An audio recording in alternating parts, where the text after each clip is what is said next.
Welcome to Samba Samba. Enjoy the video. You start by fixing the model and priors.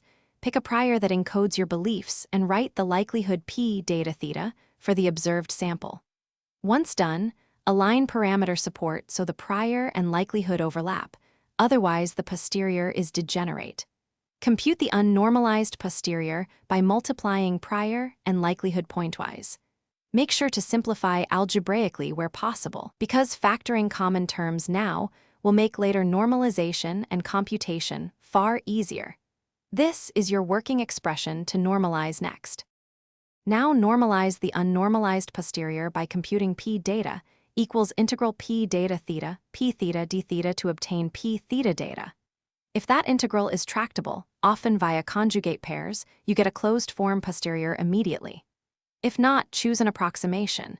Draw samples with MC, Metropolis Hastings, Gibbs, or fit a variational family. While sampling, monitor mixing and effective sample size. While variational, check elbow convergence. Record diagnostics and iterate on proposal or approximation choices until stable. Finally, extract actionable summaries. Posterior mean, median, credible intervals, and posterior predictive distributions so you can answer your inferential questions. Then validate. Run posterior predictive checks and sensitivity analyses to different priors to ensure robustness. Make sure convergence diagnostics, R-hat near 1, effective sample size adequate, look good. If diagnostics fail, revisit model, priors, or sampler settings. Troubleshooting tip.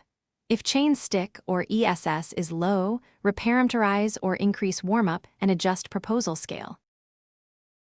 Thanks for watching. Consider subscribing if we helped you.